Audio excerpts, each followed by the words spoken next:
আরফিন শেখ। আমি মুর্শিদাবাদ থেকে এসেছি। আমি 8 মাস ধরে মুখে খেতে পারিনি, অসুস্থ ছিলাম। কালকে ঈদ, কালকে আমি প্রথম মুখে খাবো। পিয়ারলেস হসপিটাল নার্স সকলকে থ্যাংক ইউ। সকলকে ঈদের অনেক শুভেচ্ছা। আমি আরফিনের মা, মুর্শিদাবাদের একটা হাটগাছা নামে একটা গ্রাম থেকে এসেছি। গত 8 মাস আগে আমার বাচ্চা অসুস্থ ছিল। অসুস্থ হওয়া মানে স্কুল থেকে আসার পরে বাচ্চার হঠাৎ পেটে ব্যথার কারণে আমরা মুর্শিদাবাদের এক হসপিটালে অ্যাডমিশন করিয়েছিলাম। সেই হসপিটালে রিপোর্টের পরে বলছে বাচ্চার একটা ছোট ওটি হবে। সেখানে ওটি করার পরে বাচ্চা এমার্জেন্সি সিরিয়াস অবস্থা, ইনফেকশন হয়ে গেছিল প্রচুর। সেখানে কোনো রিস্ক নেয়নি। রিস্ক না নেওয়ার উদ্দেশ্যে আমরা জীবন মরণের একটা ঝুঁকি নিয়ে কলকাতায় পিয়ারলেসে এসে উপস্থিত হয়েছে।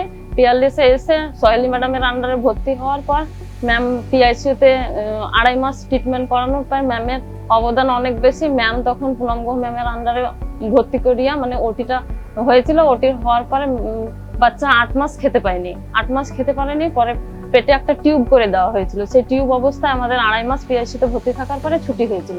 ছুটি হওয়ার পর 5 মাস আমরা এখানে একটা গেস্ট হাউসে থেকে গিয়ে সেখানে আমরা ওর বাবা আমি যত্ন করতাম। সেখানে যত্ন করার পর বাবুর ওয়েটটা ঠিক করার পর আবার ম্যাম পুনম ম্যামের হাতে আন্ডারে ভর্তি করার পর আমরা প্রচুর কষ্ট করেছি। সেক্ষেত্রে বাচ্চা খেতে পেত না, আমাদেরও অনেকটা কষ্ট হতো।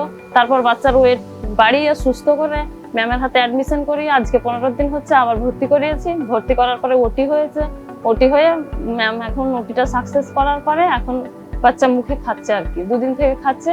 কাল আমাদের ঈদ, আজকে আমাদের discharge. Thank you Peerless hospital, thank you আমার স্নেহের সিস্টার দিদিদের। কাল আমাদের ঈদ, আমার তরফ থেকে ঈদের সবাইকে অনেক অনেক শুভেচ্ছা। নমস্কার, আমি doctor Soheli Dasgupta, paediatric critical care head, Peerless hospital, Kolkata.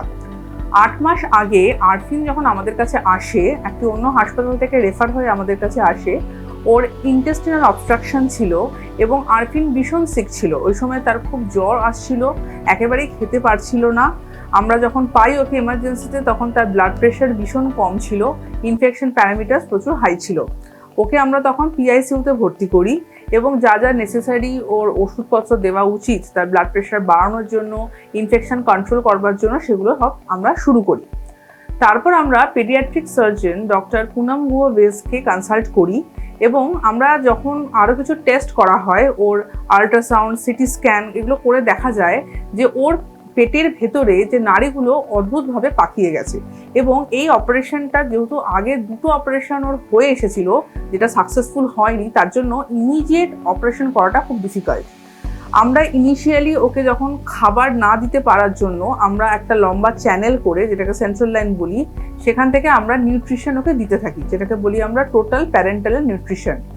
সেটা অনেক দিন ধরে আমরা কন্টিনিউ করি, প্রায় 1 থেকে 1.5 মাস। এবং তারপরে আমরা একটা ওটির কথা ভাবি। সেই সময় আমরা একটা টিম তৈরি করি। সেই টিমে পেডিয়াট্রিক সার্জন, আমি, পেডিয়াট্রিক গ্যাস্ট্রোন্টোলজিস্ট এবং ইনফেকশন কন্ট্রোল স্পেশালিস্ট সবাই থাকি।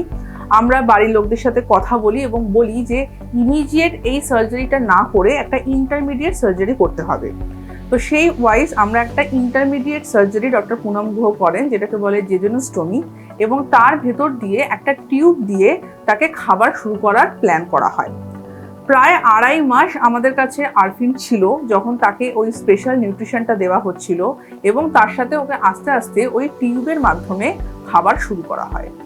আরফিন এতদিন যেহেতু অন্য হসপিটালেও ছিল এবং এই হসপিটালেও অনেকদিন নিউট্রিশন যেহেতু পাচ্ছিল না, ওরাল ফিডিং করতে পারছিল না, তার ওয়েট কিন্তু ড্রাস্টিক্যালি কমে যায়, প্রচুর কম ওয়েট হয়ে যায়। এবং সেই কম ওজনে পরের ডেফিনেটিভ সার্জারি করাটা খুব ডিফিকাল্ট ছিল। তাই জন্য আমরা প্রথমে প্ল্যান করি যে ওকে আমরা ওয়েট বাড়িয়ে তারপরে নেক্সট সার্জারি করা হবে। সেই ওয়াইজ ওই টিউব থেকে ওকে ফিডিং শুরু করা হয়। তারপরে আরও 3 মাস আমরা ওয়েট করি এবং ওই 3 মাসের মধ্যে ওকে বাড়িও পাঠানো হয়। মাকে ট্রেন করা হয় কি করে ওই টিউব থেকে ফিডিং করানো যাবে। 3 মাস পর যখন দেখি আমরা আরফিনের ওয়েটটা আস্তে আস্তে বাড়ছে, তখন আমাদের প্ল্যান করা হয় যে নেক্সট যে ডেফিনেটিভ সার্জারি সেটা করা হবে।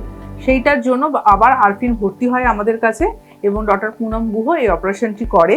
যেহেতু এই অপারেশনটা খুব ক্রিটিক্যাল ছিল, অনেক সময় ধরে হয় এবং ওটির পরও ওকে কিন্তু পিআইসিইউতেই রাখা হয়। ধীরে ধীরে আরফিন সুস্থ হয়ে ওঠে এবং এই অপারেশনের 5 দিনের মাথায় আমরা ওকে মুখে খাবার দেওয়া শুরু করতে পারি।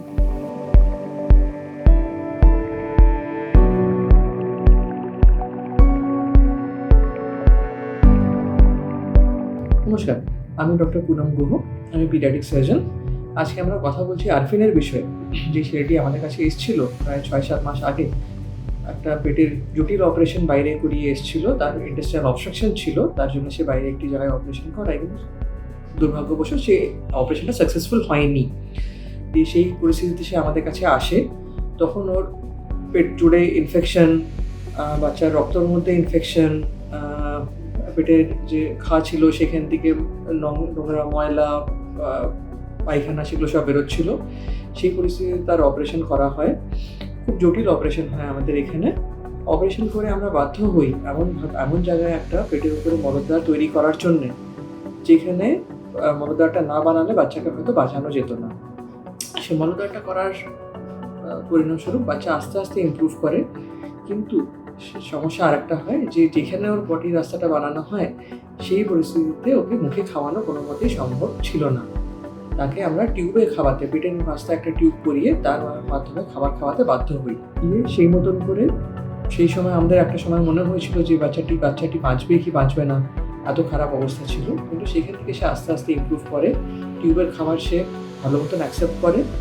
ওর বাড়ির লোকেরাও সেই রেসপন্সিবিলিটিটা নিয়ে নেয়, বাড়িতে গিয়ে সেই জিনিসটাকে মেনটেন করে, যেমন যেমন বলা হয় পুরোটাই মেনটেন করে। আমাদের কাছে প্রথমে বোধহয় 2.5 মাস ভর্তি ছিল। তারপরে ছুটি হওয়ার পরে যখন বাড়ি যায়, আরও 3-4 মাস সে বাড়িতে ওইভাবেই কাটায়, টিউবের মাধ্যমে খাবার খেয়ে। বাচ্চাটার খুব ইচ্ছে করতো মুখে খাওয়ার, কিন্তু সে খেতে পারতো না।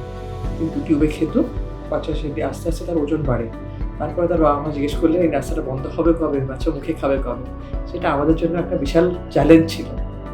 মানে এত জটিল অপারেশন, যার অস্ত্রোপচার আগে হয়েছে পেটের মধ্যে, তার মধ্যে আবার অপারেশন করা একটা বিশাল রিস্কি ব্যাপার। কিন্তু কোনো মতে আমরা সাহস জোটালাম। বাচ্চাটার হাসি মুখ দেখে আমাদের ইচ্ছে, মানে চিন্তা করলাম যে বাচ্চাটা যদি মুখে খেতে পারে তার থেকে ভালো কিছু হতে পারে না। আমরা আরেকবার অপারেশন করলাম। ওর যে মলদ্বারটা পেটের উপর বাড়ানো হয়েছিল, যে জন্য স্টোমি যেটা ছিল, সেটাকে বন্ধ করা হলো। বন্ধ করে তার 4-5 দিন 6 দিনের মাথায় বাচ্চাকে আবার আমরা মুখে খাওয়াতে পারলাম। মানে এর থেকে ভালো আনন্দ জিনিস আমাদের জন্য আর কিছু হতে পারে না।